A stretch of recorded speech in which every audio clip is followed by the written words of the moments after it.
18th of May 2017, Taka, Michinoku and Taichi had a match that went 9 minutes 52 seconds where they didn't even touch each other until the closing few moments. But I'm here to explain today why that is so much better than actually wrestling in today's Boxo matches. So before I go into why this is awesome, let's just quickly run through all the highlights, quote unquote, of the match. First we have Taka come out with Desperado, followed by Taichi coming out with Kanemaru. It seems like he tries even less with the lip sync back here than he does now. The bell rings and they stand there. The ref ushers them to move, but they just keep standing there. 1 minute has passed and all we've done is circle each other very, very slowly. At this point you can tell we're in for a classic. They circle each other again, this time clockwise. They finally meet in the middle. The crowd gasp as they tease a test of strength. But Taka backs off. We try again, test of strength too, but it comes with the same result. Suddenly, movement! Taichi runs off the ropes, starting a series of dodged boots, kicks and lariats. The crowd cheer. A brief stare down happens before Taichi slides out the ring. He wanders around, fixes his gear, adjusts his hair, has a little look at the ring bell, thinks about using his weapon. It's at this point the 5-minute call happens, we haven't had a single moment of offense. Taichi slides back in and Taka jumps out. We have swapped positions as Taka now admires the ring bell. They swap positions once more as Taka jumps back in and Taichi jumps out.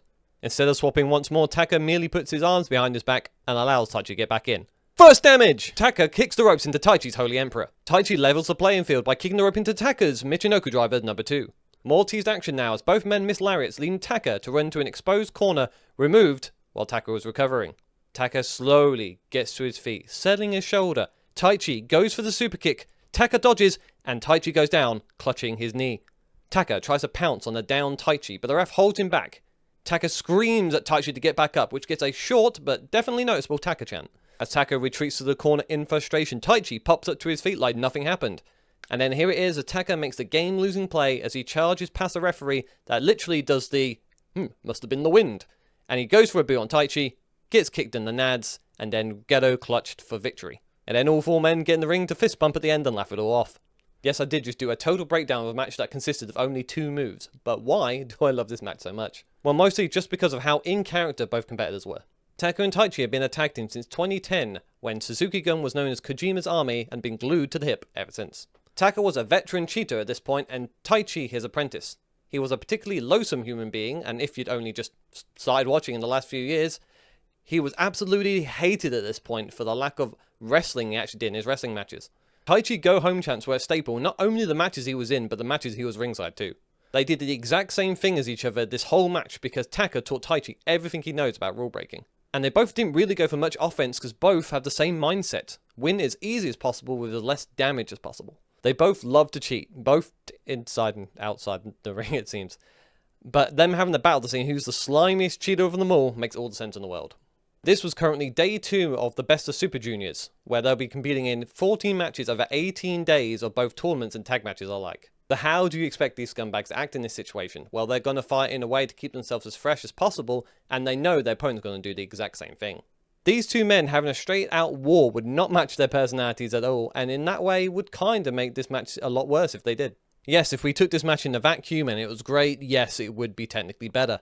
But instead we get a character study on these 2 men and how to react to them for the rest of the tournament, and if not, their whole career in Taka's case. The crowd know exactly who they are and will act accordingly. And interestingly enough, the main event was the complete mirror of this match, as it was Ricochet versus Will Ospreay, the match that put both of them on the map.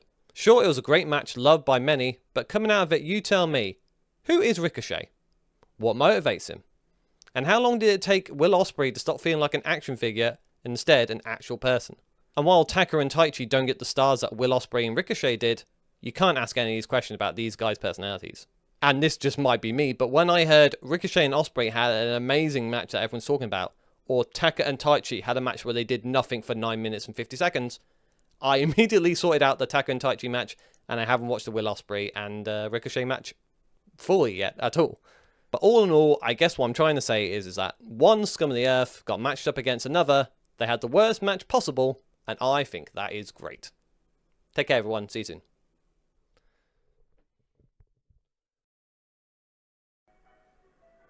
Ice cream truck. I can't believe it. Should I get one? I don't need one. I've been eating pretty well today.